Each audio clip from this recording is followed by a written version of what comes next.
Halo semuanya, selamat datang lagi di channel Guru Digital. Pada video kali ini saya akan memberikan tutorial cara meningkatkan kecepatan WiFi Anda. Sebelum kita ke tutorial, ada beberapa ciri khas WiFi yang mengalami penurunan kecepatan. Misalnya, pelambatan saat menjelajah website, kehilangan akses internet atau koneksi yang terputus-putus, dan mendapatkan kekuatan sinyal WiFi kurang dari 3 bar. Paling tinggi itu kan 5 ya. Tapi kita malah dapat 3 bar. Nah, itu pertanda sinyal yang buruk dan cenderung menyebabkan masalah. Ada beberapa kemungkinan penyebabnya dan saya di sini akan membahas hal-hal yang paling umum dan bagaimana cara memperbaiki kondisi tersebut. Yang pertama adalah lokasi router WiFi. Jika perangkat Anda, misalnya laptop atau ponsel, terlalu jauh dari router WiFi, kemungkinan tidak mendapatkan sinyal WiFi yang cukup baik. Demikian juga, sinyal WiFi akan mengalami penurunan jika melewati dinding atau penghalang lain. Nah, bagaimana dengan solusi dari permasalahan tersebut? Solusinya adalah satu yang paling sederhana, namun seringkali ini tidak praktis ya. Yang pertama adalah pindahkan router WiFi ke ruangan yang menyediakan jangkauan WiFi yang lebih baik di sekitar rumah. Untuk solusi yang kedua, pertimbangkan untuk mengganti router WiFi dengan generasi terbaru. 3. Jika rumah kalian besar atau memiliki dinding yang sangat tebal, router WiFi kemungkinan akan kesulitan memberikan sinyal. Nah, permasalahan yang umum yang lain adalah keamanan WiFi yang buruk. Jadi teman-teman, jika router WiFi Anda tidak terlindungi dengan baik, ada kemungkinan tetangga Anda dapat menggunakan akses internet tanpa izin. Semakin banyak orang yang menggunakan koneksi internet, akan semakin memperlambat koneksi yang Anda miliki. Nah, teman-teman harus perhatikan juga nih ya, kondisi yang kedua. Jadi kalau belum di setup password, pastikan gunakan password yang paling aman. Ya, bagaimana dengan keamanan WiFi yang buruk itu? Apa sih solusinya? Nah, solusinya adalah pastikan jaringan WiFi Anda terlindungi dengan aman dengan menggunakan enkripsi WPA2 dengan kata sandi yang sulit ditebak. Misalkan 8 karakter termasuk beberapa angka, ada huruf kecil, huruf besar, dan menambahkan simbol-simbol seperti misalkan tanda kutip, tanda koma, tanda seru, dan lain sebagainya ya. Pertimbangkan juga untuk menggunakan enkripsi WPA3 dengan keamanan yang lebih tinggi. Sepertinya enkripsi keamanan ini akan menjadi standar baru di tahun-tahun mendatang.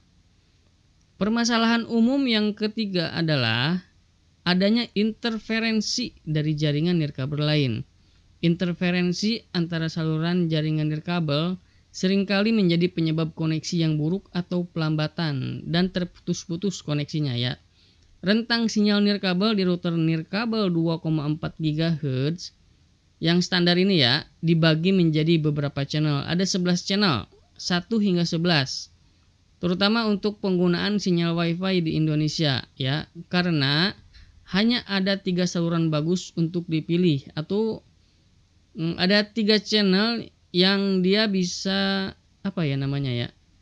bisa tumpang tindih tapi tidak terlalu mengalami banyak gangguan ya. Ada risiko tinggi bahwa router tetangga itu menggunakan saluran yang sama dengan milik Anda. Nah, tumpang tindih ini bisa menyebabkan gangguan yang dapat membuat kecepatan internet Anda lebih lambat atau tidak dapat diandalkan. Nah, hal-hal ini terutama yang ini ya, untuk interferensi dari jaringan nirkabel lain, terkadang kita itu sebagai pengguna ketika saat melakukan setup itu tidak terlalu memperhatikan penggunaan channel. Biasanya pakainya pakai auto ya. Misalkan di sini saya beri contoh ya. Nah, penggunaan interferensi itu antara sinyal WiFi itu kan kita punya 11 channel ya. Nah, kita itu jarang nih memperhatikan antara channel 1, 2, 3, 4 sampai 11 ya. Pada saat setup wireless access point, saya di sini punya contoh. Kebetulan saya pakai tenda wifi ya. Nah, biasanya kalau yang kita nggak tahu itu atau sama sekali kita tidak tahu sama sekali pemilihan channel berapa yang akan kita gunakan, biasanya kita pilih auto di sini. Nah, dan itu masalah bagi konektivitas ya, antara baik dan tidaknya konektivitas jaringan wifi yang kita miliki. Nah, bagaimana solusinya? Solusi untuk menghindari channel wifi kalian berbenturan ya atau bertabrakan dengan channel yang lain, kita bisa menggunakan salah satu aplikasi yang bernama aplikasi Wi-Fi Analyzer yang dapat digunakan untuk memindai jaringan nirkabel terdekat dan menunjukkan channel mana yang mereka gunakan. Sehingga Anda kemudian dapat mengubah router Anda untuk menggunakan saluran yang berbeda jika perlu. Nah, sekarang saya akan perlihatkan bagaimana caranya kita memanfaatkan. Ini aplikasi gratis ya, dan aplikasi ini bagus. Kita bisa menganalisa dan memonitor konektivitas jaringan wifi yang digunakan oleh tetangga kita, sehingga channel yang digunakan itu tidak bertabrakan, sehingga koneksi wifi kita bisa menjadi maksimal. Yang pertama harus dilakukan adalah kita masuk ke Microsoft Store ya. Untuk teman-teman yang pakai sistem operasinya Windows, silahkan masuk ke Microsoft Store, lalu kita klik cari ya. Ada aplikasi yang namanya Wi-Fi Analyzer.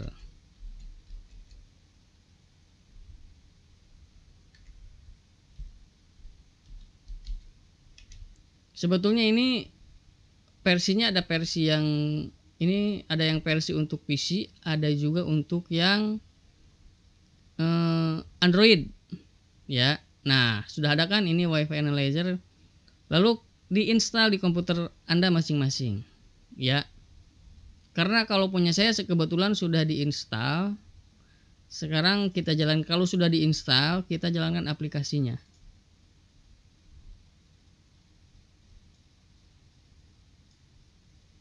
Nah, ini teman-teman ya. Jadi di sini aplikasi ini bisa menunjukkan informasi yang detail tentang wireless access point yang kita miliki. Misalkan komputer saya sudah terhubung ke sebuah wireless access point yang kebetulan saya gunakan di rumah ya. Saya pakai channel 3 ya. Kebetulan wifi saya hanya mendukung 2,4 GHz ya. Jadi belum ada 5 GHz. Nah, salah satu cara agar kita bisa memaksimalkan koneksi wireless access point kita masuk ke menu Analyze, teman-teman. Ya. Nah, di sini ini rentang sinyal 2,4 GHz. Bisa teman-teman lihat di sini hanya ada 2 wifi yang aktif. Ya. Jika misalkan di rumah teman-teman banyak yang menggunakan wifi, ternyata padat, kita bisa memilih menggunakan channel yang lain dari yang 1 sampai 11. Atau mungkin ada teman-teman yang perangkatnya bisa support sampai 13 channel, silahkan dipilih.